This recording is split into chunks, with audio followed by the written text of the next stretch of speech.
السلام علیکم ناظرین گرامی، سعودی عرب میں ایک ایسا خزانہ دریافت ہوا ہے جسے دیکھ کر پوری دنیا حیران و پریشان ہو گئی ہے۔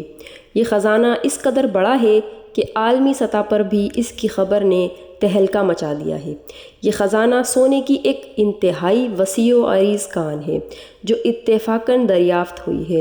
دنیا حیران ہے کہ کیسے ایک دم سے سعودی عرب میں اتنے بڑے خزانے دریافت ہو گئے ہیں۔ ہمارے نزدیک یہ حضرت ابراہیم علیہ السلام کی وہ خاص دعا ہے جو انہوں نے اپنی اولاد اور اپنے اس رہائشی علاقے کے لیے اللہ رب العزت سے فرمائی تھی، اور جس کا ذکر قرآن پاک میں موجود ہے۔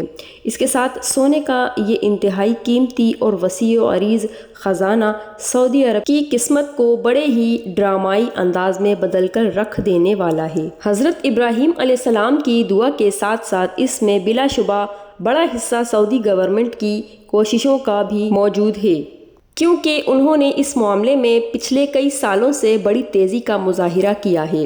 تو ناظرین گرامی، سونے کا یہ خزانہ دراصل سعودی عرب کی قدیم سونے کی ایک کان ہی کا حصہ ہے جسے مہد الذہب کے نام سے جانا جاتا ہے، یعنی سونے کا علاقہ یا سونے کا گھر۔ یہ 3000 سال پرانی کان ہے جہاں سے پرانے زمانے میں سونا نکالا جاتا تھا۔ اسی علاقے کے پاس ایک علاقہ ہے جسے منصورہ محصورہ کے نام سے جانا جاتا ہے، جہاں پہ سونے کا یہ ذخیرہ دریافت ہوا ہے۔ سونے کا یہ ذخیرہ بے حد بڑے حجم کا حامل ہے، اور اپنی اسی مقدار کی وجہ سے یہ ایک دم پوری دنیا کی توجہ کا مرکز بن گیا۔ سونے کا یہ ذخیرہ 125 کلومیٹر طویل اور کئی کلومیٹر چوڑی ایک پٹی کی صورت میں پھیلا ہوا ہے۔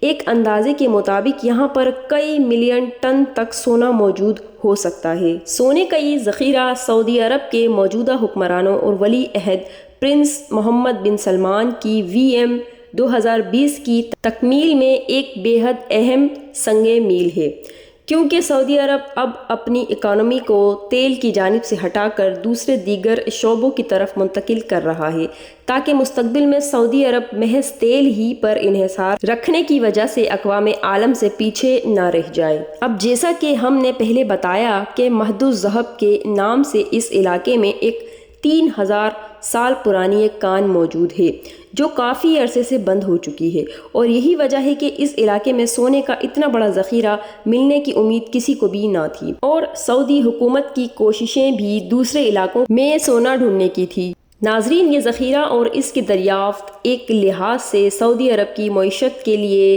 ایک معجزہ ثابت ہونے والا ہے جو اگلے 10 سے 15 سالوں میں سعودی عرب کی تقدیر بدل کے رکھ دے گا۔ یہاں موجود سونے کی کوالٹی بے حد اچھی ہے، جس کی وجہ سے عالمی مارکیٹ میں بھی اسے کافی پذیرائی ملنے کا امکان ہے۔ ماہرین کے اندازے کے مطابق یہاں موجود سونے میں امپیورٹیز یعنی وہ اجزاء جن سے سونا خالص نہیں رہتا بے حد کم ہیں، اس لیے یہاں موجود سونے کو ریفائن کرنے میں زیادہ اخراجات بھی نہیں آئیں گے۔ اب اگر ہم بات کریں اس دعا کی جو حضرت ابراہیم علیہ السلام نے اس علاقے اور اپنی اولاد کے لیے فرمائی تھی، تو وہ بھی قرآن کریم میں مذکور ہے۔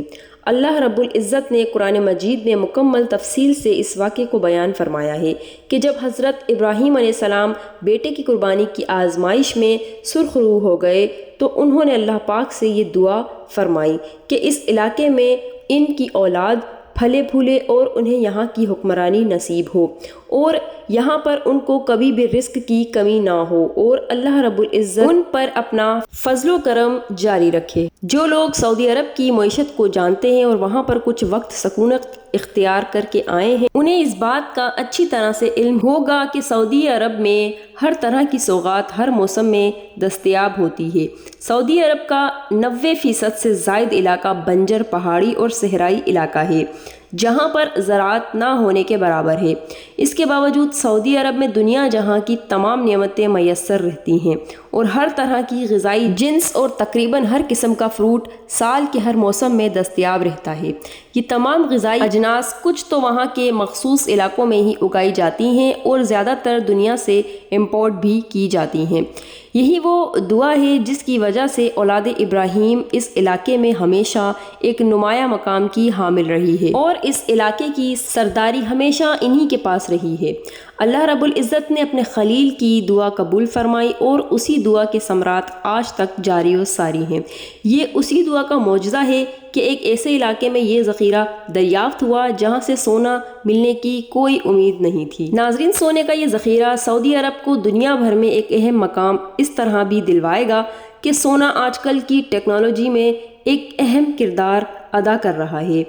موجودہ ترقی یافتہ دنیا میں سونا محض زیورات میں پہننے کی چیز نہیں رہا، بلکہ بے شمار الیکٹرانک آلات میں بھی سونا استعمال کیا جاتا ہے۔ گولڈ ایک نہایت ہی اچھا کنڈکٹر ہے اور اس کی کھپت الیکٹرانک انڈسٹری میں بے حد زیادہ ہے۔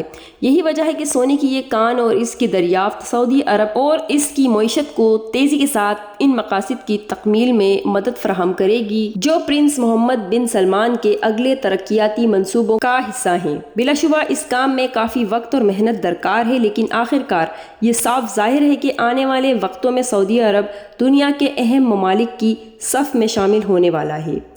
ویڈیو اچھی لگے تو ایک لائک ضرور کیجیے گا اور چینل کو سبسکرائب لازمی کیجیے گا۔ ملوں گی آپ سے بہت جلد، دعاؤں میں یاد رکھیے گا۔ فی امان اللہ۔